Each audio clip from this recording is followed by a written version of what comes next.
Hey guys, Ryan here, and today I'm going to bring you a video in the Jagpanzer E100. Now, before I get into this game, it's on Prokhorovka, and I'm going to be between the Felix and the Progetto 65.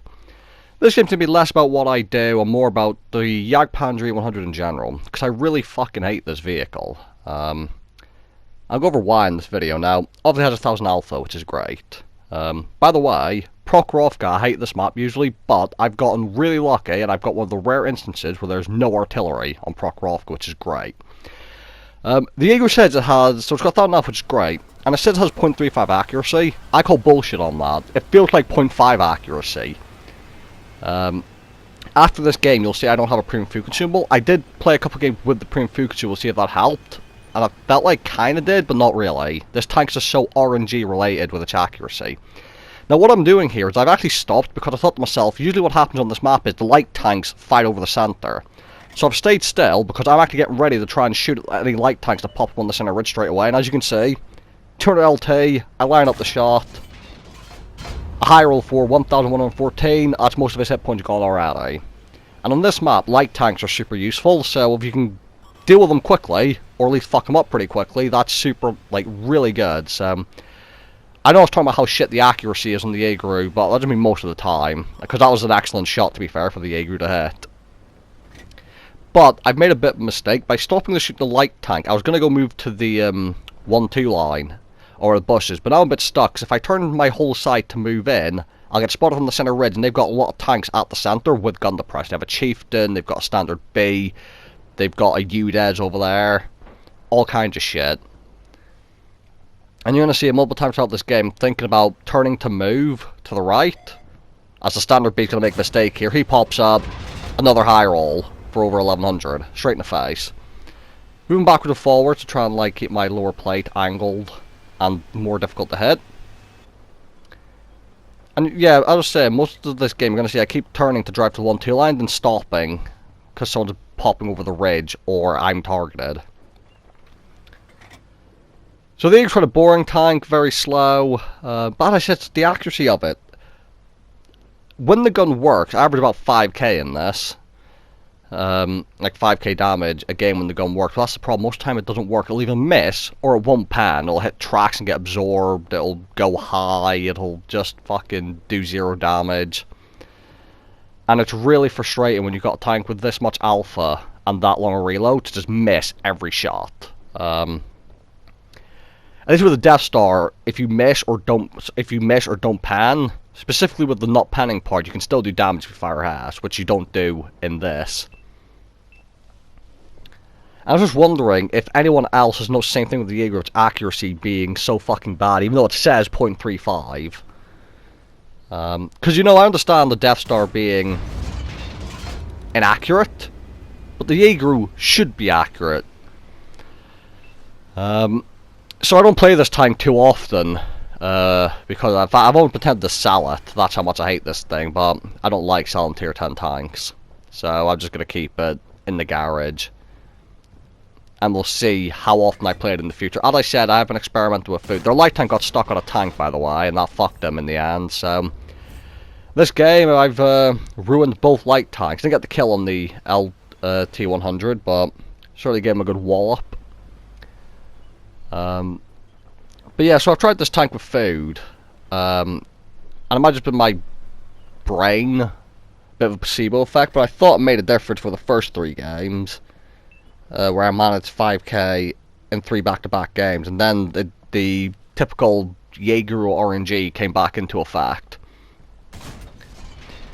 I tried to hit the UDES, unfortunately I missed the shot. Felix has been on the mid-ridge the whole time. That's why I've been...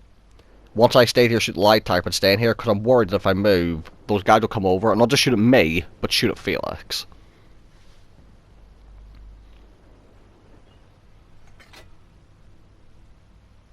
You're just popping up.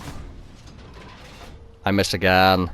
Don't see me loading the heat shell. That's because, even though I could have penned the UDES there, if the UDES is looking right at me with his gun depression, I can't overmatch him, and his turret will be an auto ricochet. So heat deals with angles better, meaning that if he's looking right at me, I should be able to go through him with a heat shell. And you see him actually keep an eye to see if that UDES pops up.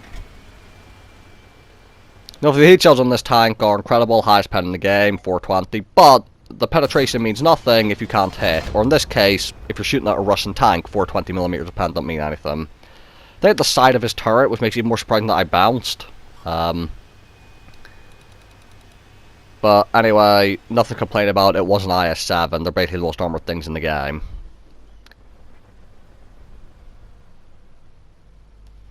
Pixel snipe on the ST1, but he does start backing up. And I'm starting to think at this point, if I can't move to the right to get to the 1-2 line, and I don't explode my side, I could just start driving forwards. Which, as you see, I've decided that I'm going to start heading towards the center of the map.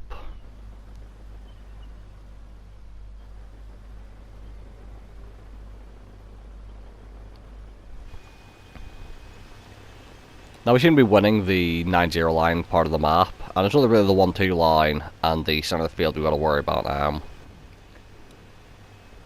Now they do have an E4, which is kind of worrying, because obviously very high penetration.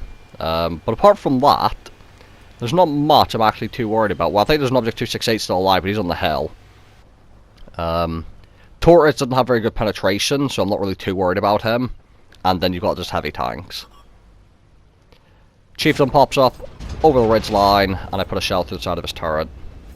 And now is the time to move over, since the ridge line warriors are gone.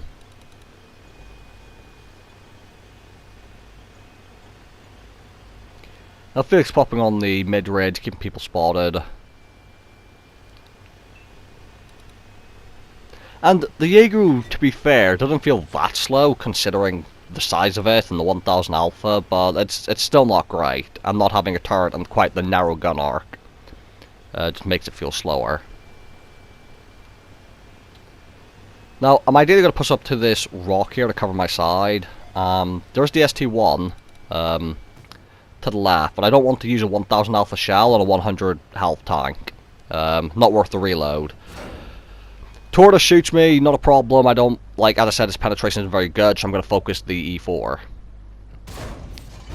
Thankfully the shot flies true, straight into his lower plate. And now the Tortoise doesn't really have any armor to speak of, so what you're going to see is when I'm reloaded, and the ST1's dealt with, which Felix is heading over to deal with for me, I'm going to aim straight for the front of the Tortoise at its weak point, or one of the many weak points, and just pen him straight through. And I'm going to skip forward a couple minutes, because now just nothing happens. The I-7 stays on the 1-2 line, and doesn't pop up from it. He just stays behind the ridge, so I don't get shot. And I will have a second video up today, because I understand this game wasn't very interesting, but I just wanted to bring up my thoughts on the Jaeger, and wondering if anyone else felt the same about me with its accuracy being a fucking lie. 56k profit, 5800 damage for a high caliber, 3 kills to get the Bruzzen arm for Felix, who also managed over 5k. So between us, it's a pretty decent game, but quite a boring game from my perspective. So thank you guys for watching, hope you guys enjoyed the video, and I'll see you all in the next one.